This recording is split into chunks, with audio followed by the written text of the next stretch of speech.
Friends, మనిషి ఎప్పుడు నిజాన్ని జీర్ణించుకోలేడు. తన తప్పును తను తెలుసుకున్నప్పుడు విజయం అనేది ప్రశాంతంగాను, ఆరోగ్యంగాను ఉండొచ్చు. ఇక్కడ గుర్తుపెట్టుకోండి. దేవుడా దేవుడా అని అడుగుతూనే ఉంటారు. నిన్న వీడియోకి ఇది కంటిన్యూ గుర్తుపెట్టుకోండి.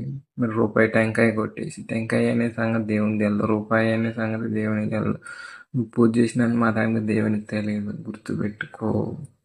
ఒకవేళ తెలిసినా నువ్వు 20 రూపాయలు టెంకాయ కొట్టి ₹1,00,00,000 ఇచ్చేసి, లక్షలు ఇచ్చేసి, వాడిని చంపేసి, ఈయన్ని చంపేసి కోటీశ్వరులు నీకే ఇంత రూపాయి నాలెడ్జ్ ఉండడానికి నీకెంత ఉంటే ₹1,00,00,000 నాలెడ్జ్ ఇచ్చేవానికి ఎంత నాలెడ్జ్ ఉండాలి. కాబట్టి దేవుని దగ్గర మీరు బిజినెస్ చేయకండి. దేవుడు ఎప్పుడు పూజించమనలేదు. ఓకేనా? మీ టైం వేస్ట్ చేసుకోకండి. మీరు చేయాల్సిందల్లా ఫస్ట్ కష్టపడటం, మీ ఆరోగ్యాన్ని, మీ మనసుని కంట్రోల్లో ఉంచుకోవడం, ఇది చేయండి. జనాలు మోసం చేయడానికి ఆస్తూ ఏ పని చేయకండి. బతకడానికి తినండి. బతకడం కోసం ఇక్కడ దేవుళ్ళు అంటే మనుషులే.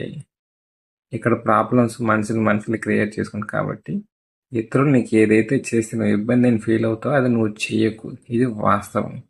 కాబట్టి ఇక్కడ మనం మారితే దేశం మొత్తం మారుతారు. దేవునితో పని ఉండదు, ఎవరితో పని ఉండదు. మనుషుల్లా బతకలేనప్పుడు ఇలా తయారవుతాయి. ఈ వీడియో అందరికీ షేర్ చేయండి. Thank you.